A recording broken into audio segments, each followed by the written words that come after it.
Evo me na Vratniku u 1:30 pod ljetnim suncem u potrazi za sarajevskom vilom metala Juliet Walker. Često izrađuje guštere, a ponekad i čudovista. Baš kao i ja dok se probijam kroz vijugave ulice Vratnika, i ona je putovala kroz mnoge zemlje i istraživala razne puteve u svijetu obrade metala. Sada živi u udobnoj kući sa baštom, izrađuje nakit i čita o stečicima, što me navodi da se zapitam kako je njen put doveo baš ovdje, u srce Sarajeva, i kako je nastao njen brand nakita Monster and Lizard.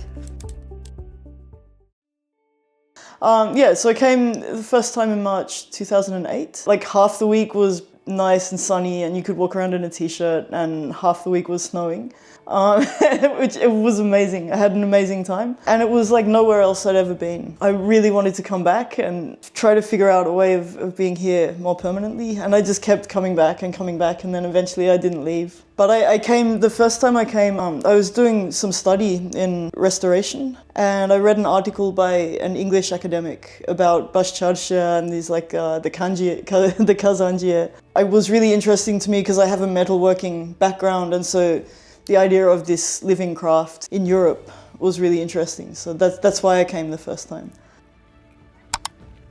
There's dogs everywhere. Sančo is not looking very... I was back in England for Christmas one year, and I was staying with a Bosnian friend. I was really struggling. I was doing 2 or 3 different jobs and trying to kind of find myself here and find my place, make a living, you know. He's an anthropologist, and he said to me, you need to find some symbol that nobody is using that belongs to everyone, so it can also belong to you know, like something that represents Bosnia but is kind of open to everyone. And he said, find that thing and make it your own, you know.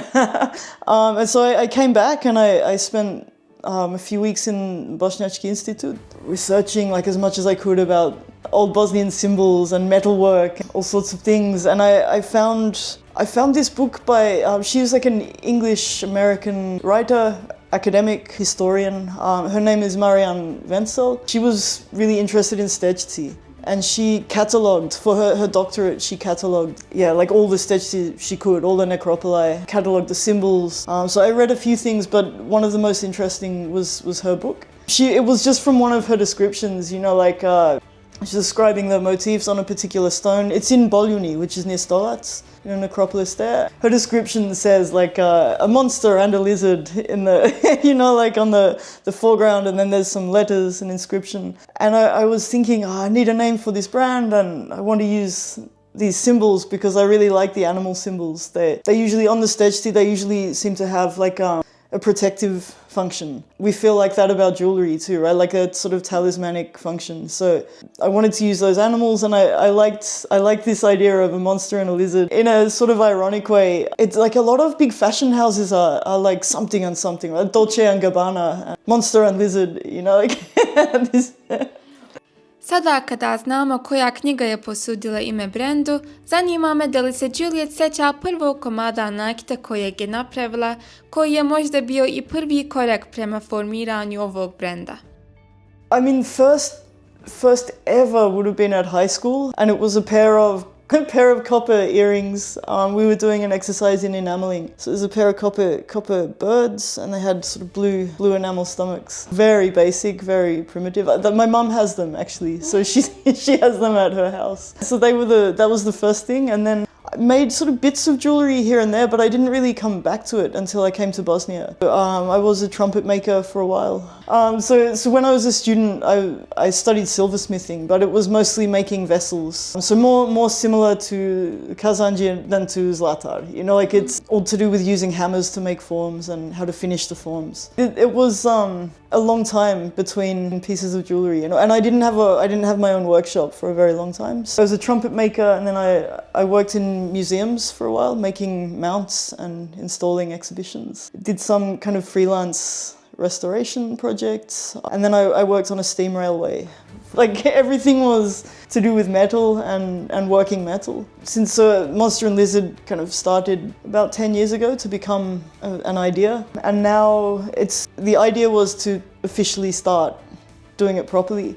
as soon as I had that idea, I had another idea to go back to study.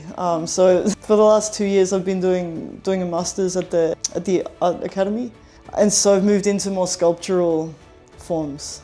So like a little bit bigger, different materials. Yeah, so that's Monster and Lizard is becoming, like the jewelry will still be part of it, but hoping to bring in some sculptures as well. Yeah, so. Česti motivi nakita kojeg Juliet pravi su životinje. Ali koja je najinspirativnija životinja za njene umjetnine? That's a good question. I'm in kind of a reptilian phase at the moment. Not intentionally, it's just the way it's been working out.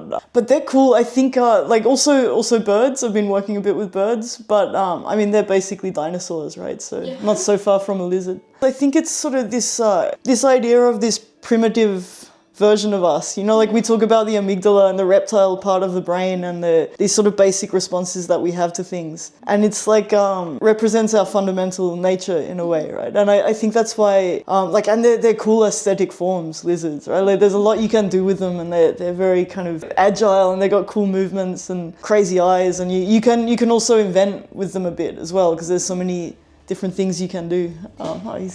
He's had enough. It's like, I've heard this so many times before. Yeah, like, we heard this. so at the moment it's reptiles, but yeah, it might turn into something else. So I think one of the things I really like about this sort of medieval Bosnian style from the stečci is it has these sort of, the forms are, especially the animals, they're quite naive, right? Like they're quite, I don't even know if that's the best word, but they have this really nice line work. Because it's carved in stone, it's not always super clean, but it's like really beautiful the way the elements all work together, and the incorporation of text and the forms, and I like to work with that. It's interesting the way because if you think about what was happening when the stečci were being made, it's sort of the same time the Renaissance was happening in Italy, and there was like a lot going on with stonework there. But I like how it reflects the place it was born in, you know, like this style and this kind of aesthetic is really grounded in the people and the place that it came from. This is my favorite piece, but it's also one of the most recent ones, so I'm not sure, maybe the answer changes depending on which day it is and when you ask me. I've been working with kind of reptilian forms as part of my master's degree. I made this in a few days, but actually I made it in 2 years and a few days, you know? So there's a lot of kind of 3D sketches and other sculptures that made it possible for this one to be made. So he's partly my favorite because I like how he looks, the way he turned out, but he also represents this sort of process of learning, and he's a good reminder that these things don't happen quickly. Sometimes you don't get what you want on the first attempt, and you have to keep reworking, and that's fine. You know, like you can, just because you finish a piece, like it doesn't mean you can't make it again and do it in a different way or use different materials. Or I like him mostly for what he represents. He's kind of a house lizard, you know, like he kicks around in different rooms and you never quite know where he's going to be. Does he have a name, or he's just a... He wasn't going to have a name, but his name is Eddie. So it's a bit silly, but there's a comedian in England, an actor. His name is Eddie Izzard. So this is Eddie Lizard. So this is, yeah, I know. I know, it's like, Juliet je živjela u mnogim zemljama. Iz njenog iskustva kako bi opisala status i percepciju umjetnika u Bosni i Hercegovini. I'm quite new to the artistic scene here. It was hard to find it at first, you know, like because there are obviously things going on, and there's quite a lot going on. But if you're not kind of part of the circles, you know, like and I wasn't for most of the time I've been here, and it felt like it was difficult to find, like maybe not as accessible as it is in other capital cities. You know, like it would be nice for contemporary art to have a space. Like Mostar has one, Banja Luka has one. It's like, it's a real shame that Sarajevo doesn't. I don't know, like the first thing I do when I visit a new city is look up, like where's the contemporary art gallery? Like where can I, and it's hard here. It's, yeah, you really have to know what's happening, and exhibitions are expensive, so they don't last as long either as they would in other places. So you have to be quick and know about them. And I've just joined an association that I'm really excited about. Uluubi. It's one of these like Bosnian organization acronyms. It's very exciting. It's been going since 1947, so like all the big Bosnian artists have been in it, and it's like a privilege to be part of something like that. So I feel like I'm just starting to understand what's happening in that space here. So.